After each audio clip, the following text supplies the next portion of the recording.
Let's drive right down the legendary and the historic Woodward Avenue. And hopefully, the Detroit Pistons are truly on the path of restoration with Trajan Langdon. There's been some pretty big moves, man. Yeah. You already have Troy Weaver out last week. Out. This news, you have Monty Williams out. $65 million in 5 years left on his deal.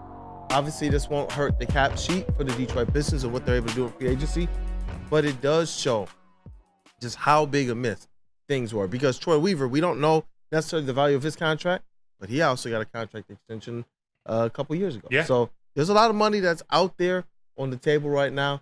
Shout out to Dwayne Casey, who continues to just kind of be one of those guys that sticks around within his front office. So. Hell yeah, I'm. It's such a weird feeling. This all happening. I'm proud of, and I'm excited.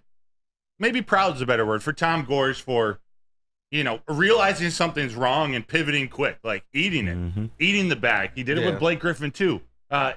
Neil on Big D Energy gave him props. He's willing to move on. He's willing to cut a check. Like we're not worried about that. The problem seems to be the decision making leading up to before these contracts are signed. Like we know Tom Gores had his hand in the pot in terms of signing Monty Williams, something we were all excited about last season. It didn't work. He cut ties. Love that. But how are we going to make the right decision now this time? Like, is this something that Trajan Langdon needs to step up and be like, no, like, let me do this? Or however that conversation goes, Tom Gores can't be the final basketball decision. No, that's what I'm hoping it is that all power now should be consolidated to Trajan Langdon.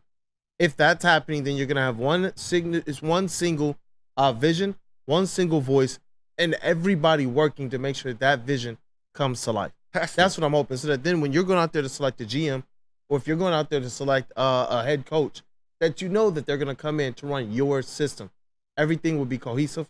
And hopefully they're consulting someone like a Kay Cunningham as well, who they're talking about signing here long term. I'm going to put you on the spot here. I just thought of a question. Maybe it's been asked before, but is there someone in that Pistons organization, in the staff, that, like who's the Chris Spielman in this? Who's that advisor, that consultant helping Tom Gores or Trajan Langdon, or maybe Trajan Langdon is that person? Yeah. Like, who is the Chris Spielman of this team? Like, to make that head coaching decision of what's right for the culture, what's right for this team, what's right to get the Pistons back to what we remember them in 2004. Yeah, right now that's going to be Trajan Langdon. Okay. He is your president of basketball operations. You're still going to get input from Arn Tellem, which is not necessarily a bad thing. It's just a matter of if Trajan Langdon has a firm grasp on what this modern game is from being in it the last 2 years on successful teams as well, that his voice is the one that ultimately is the last end-all, be-all as it relates to decision-making for the Detroit Pistons. Yeah. And just to keep running with that real quick, is Tayshaun Prince / a GM still on the table? My mind went directly to Tayshaun Prince. Not that he's the same as Chris Spielman, but that the blood of the Detroit Pistons organization bringing him back. I like Tayshaun Prince. You talk about a guy who during the championship years and the going to work years, as a rookie, instantly in the playoffs, he showed what type of guy he was, both character, on court, off court, and he just did his work, kind of the silent assassin. And when he moved into the front offices of the NBA and kind of getting that experience, you didn't hear much about him except for the fact that people were talking about how good of a job he was doing everywhere he was going. Yeah. And so he is somebody that I'm like, you know what? When he came back here the second time, doing what he got dubbed the buffoonery years, he still maintained a level of maturity and a level of vision as it related to what this team was and wasn't. Yeah. That honestly just impressed me. I wasn't shocked or surprised at kind of the success and the accolades that others were kind of throwing on him when he got to the front office. So I believe somebody who understands what it takes to win here, somebody who has won here, and somebody who did it underneath kind of the fabric that we have come to identify with winning Detroit Pistons basketball. I wouldn't mind it at all. Cool. Now let's talk coaches. Yes, sir. Let's talk coaches. Let's just start. Who are some of the options? Like we've heard some names yesterday. Has anything surfaced? What's coming to the surface? Who are some of the guys we should be looking at or thinking about as me and the chat? We go home and start doing more research. Well, we got to start with James Borrego. Okay, we got to start there. He was head coach of the Charlotte Hornets, but he was also an assistant coach underneath Greg Popovich. Started off as a video production assistant, moved his way up the ranks to assistant coach. Impressed the right people, especially underneath the Greg Popovich tree. won 2 championships as an assistant coach there in 2005 and 2007. And the reason why we start this is because of the reports of Detroit Pistons' interest in James Borrego, who was a front runner and supposedly is a front runner for the Cleveland Cavaliers head coaching job as well. So maybe that's the reason why we kind of get where Monty Williams, if they're looking in that direction, why you get rid of a Monty Williams right now, if you believe your option that maybe a Trajan Langdon is feeling is the best possible coach for this juncture, is about to get hired, maybe you got to do something as drastic as get rid of Monty and then make your pitch to a James Borrego. But the rest of this kind of coaching cycle, in terms of candidates that are out there, it's not barren, man. No, there's a lot of names. Yeah, you got Sam Cassell, who he's also, we talked about some of these championship-winning candidates. He just won a championship with the Boston Celtics as an assistant coach, who Joe Mazzulla has given a lot of credit to this season.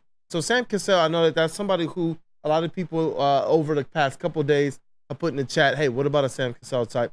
I like what he brings to the table. And it's not just that. It's how far back Sam Cassell goes, too. He's been coaching, an assistant coach in the league since 2009 with the Washington Wizards and helped them. You know, that was during the time when they actually made the playoffs. It's been some time that we've seen the Washington Wizards really be something formidable, but they were during his time there. And you kind of follow his coaching career, and every stop, the players that are there are giving him kind of a lot of praise. That's the key. And they're having success there, too. That's the key. Before we keep going into some of these other options, like, there has to be a specific type of coach for this team that knows how to communicate with a younger team, is comfortable jumping into a rebuild. I mean, the Pistons are a bad team, and they need someone to help them, like, completely turn things around.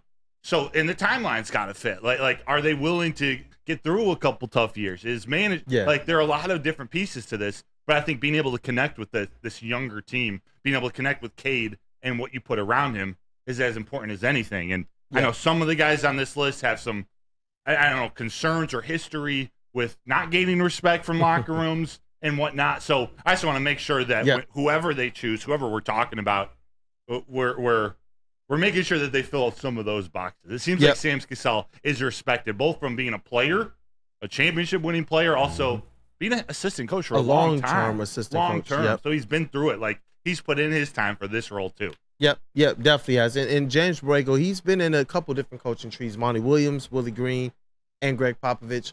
So he has a lot of different styles. He's seen how this thing is done at a very highly successful level as well. But Ryan's reaction just kind of put a guy in the chat that I was actually about to talk about next. Kool-Aid, can I Pistons land? Chris Quinn, assistant coach out of Miami Heat. Under Spoelstra since 2014. That you talk about an identity. You talking about building something here foundationally. That's one that I love. I like what the Miami Heat kind of have been since the big three Heatles broke down. And Jimmy Butler has been out there kind of instilling this kind of bad boy, this kind of bully mentality. I like what they bring to the table. You got Udonis Haslem as well, kind of in the background. Make sure this team puts forth a certain effort. And they've, to me, largely overachieved in certain aspects, despite a lack of talent that I would, and that's just my opinion, over the years. And Chris Quinn has had a lot to do with their success.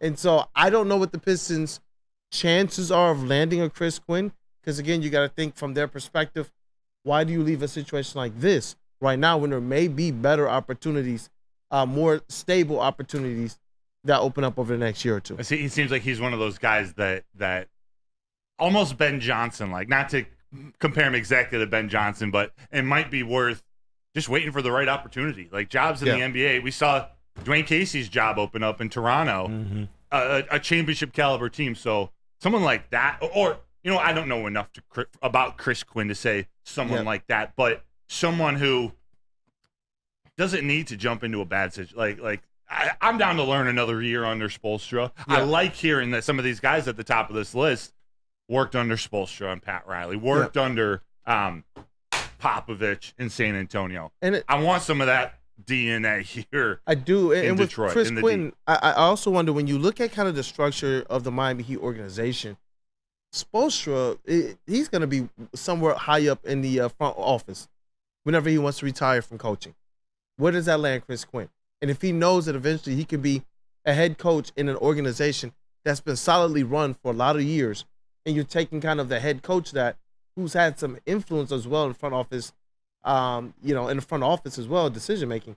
I do wonder if that's on Chris Quinn's mind that he could be a future head coach of the Miami Heat too. What about? I'm going to throw some names out from the chat. What about Mark Jackson? This is from Matthew Kruger. I just wonder if he's lost his grip on today's game. Okay. Mm-hmm. That's my only thing. It's like when you make this type of a coaching hire right now, having gone through 4 or 5 of them in the last 6 years, which is crazy to think about with this team rebuilding, you got to know what you're getting from that coach. You got to, kind of like you said, you have to know that they're hitting some of these check boxes. And that's my thing with Mark Jackson. I just don't know if he has a grasp or grip on today's game. And that's just because he hasn't been coaching. He hasn't really been in it. So what about Kenny Atkinson? I got to do my homework on it. Okay. But I'm not against Kenny Atkinson, from the things that I do know. Obviously, if the Pistons can get him, it's not a bad hire. JB Bickerstaff.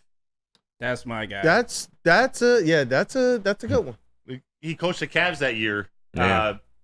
He decided to get rid of Sexton, bring in Donovan Mitchell. They had Mitchell Garland playing together. That was the beginning of the Cavs run, right? Mm-hmm. JB Bickerstaff. No, there were some great names. Bickerstaff, JB. What'd you say? Said JB, talk to me about Bickerstaff. Oh, that was my pick of one of the people that I feel like should definitely be considered in this as well too. Just because his record alone and his years with the Cavs, he's used to this rebuild process that we currently are in. He's used to coaching young talent as it is. And the past season that he has with the Cavs, they haven't gone under 500. And the past 2 seasons as well too, they've been second in the division. So I would honestly lean towards him a little bit. Some people say he's a little too old because he's, I think, 45, 46, so he's not. Oh, that's young. I know. Some people say he's old. Some people say he's young. It's a mixture of everything. Don't doubt, but I'm brother. like, he's still a good coach regardless. And his dismissal from Cleveland is just surprising as well, too. But Yeah. it's definitely one that's out there that's open for you. Yeah, no, that's good commentary. I mean, there are good options out here for the Detroit Pistons.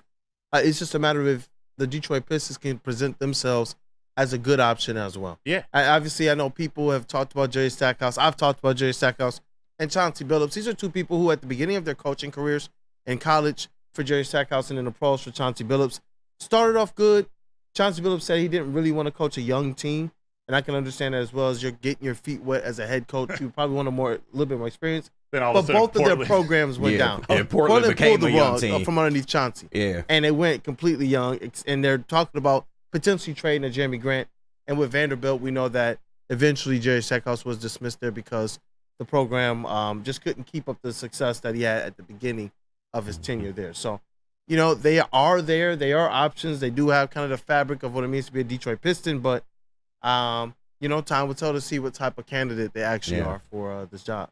All right. Before we get to break, I'm going to maybe muddy the water. Not muddy the waters. I don't want to present it like that. Throw a wrench in this conversation. Would they ever consider Becky Hammon or Niall Ivey? I don't think Becky AK, wants can to you have coach. your mom coach you in the NBA? I don't think Becky wants to coach in the NBA anymore. She to be doesn't? honest. I feel like she doesn't. I feel like she's found her happiness with the WNBA over there. Is she over there now? Am I completely missing something? Yeah, she's a coach of the Aces. Oh, the most valuable WNBA team. Yeah. Interesting. I don't know. I mean, if she's found a home, she's found a home. I know we were kind of chatting in the chat. She's a name that has been floating around the last couple of years. She worked her way up the San Antonio Spurs. Someone in chat threw out Don Staley as well. Don Staley is awesome. I mean, if you're talking about just basketball minds, these are some basketball minds. Definitely.